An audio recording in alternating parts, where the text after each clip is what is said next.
So we finally know what the Beekeeper in WandaVision was up to.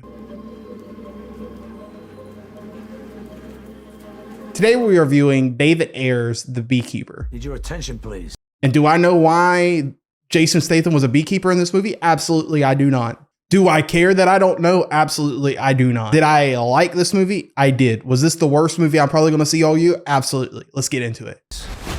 Now in theaters. I'm gonna burn this place to the ground. Jason Statham is taking corruption down. This movie stars Jason Statham, Josh Hutcherson, and Jeremy Irons. I don't know what Jason Statham is doing in this movie. It's the most deadpan delivery of some of the worst lines I've ever heard in a movie. It's like some kind of combination of John Wick, The Wolf of Wall Street, Taken, and the B movie all combined into one. It's almost as if David Ayer took a Saturday, watched The Wolf of Wall Street, Taken, John Wick, and then capped it off with the B movie. And then the next day, wrote a script. And it's this movie.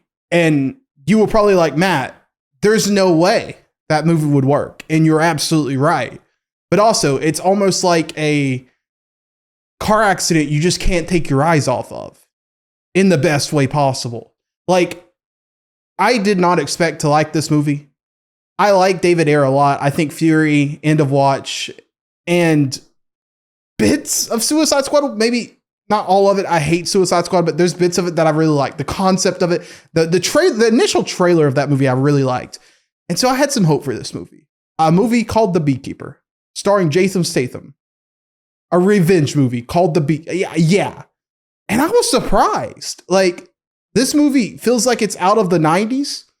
It feels like it was wrote in the 80s. And somehow it works in the 2020s. Like, I don't get it. Jason Statham, though, you really buy him as this guy who's a beekeeper for no apparent reason, who helps out this lady and has some past life that is never really explained about at all. And you don't really care to understand it.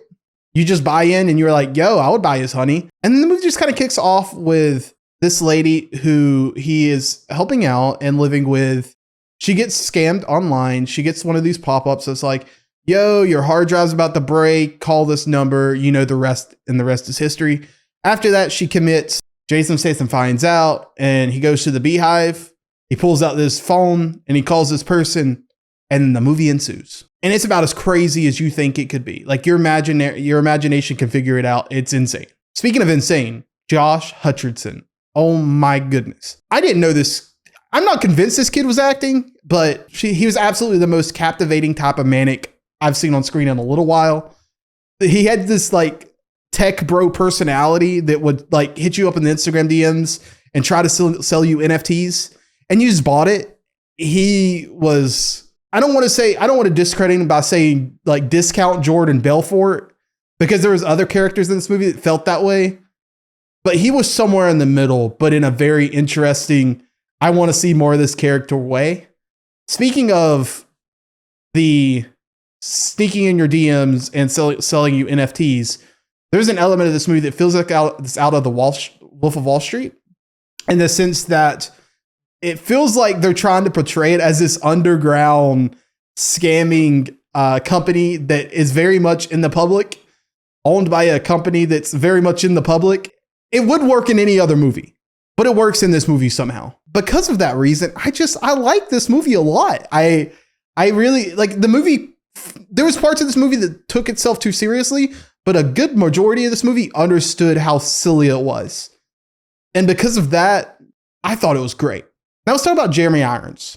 That guy, about in 17 different movies, ranging from some knockoff Die Hard villain to almost like Alfred in Zack Snyder's Batman. Like, it was some combination of that. And parts of his performance really works. I can't believe I'm talking about performance in this movie, but we're going to talk about Jeremy Irons anyway. Parts of that really works, and then parts of it is like the least interesting part of the movie. But dude, I think it's like $140. The runtime may be a little long, but dude, I gotta be honest with you. I'm going to go back and see this movie a couple times in theaters. I really liked it. It's both the worst movie I want to see this year and probably the most fun movie I'm going to see this year. And if this movie's on Blu-ray, I'm probably buying it. It's really fun. It's quite dumb, but I think it understands that it's dumb. So I ask you the question, to be or not to be? I'm joking. It's a really good movie. I think you would enjoy it if you know what you're getting into. And I didn't even know what I was getting into, and I enjoyed it. So I think you should go see it. I think it's fun. Adios. See you guys next time.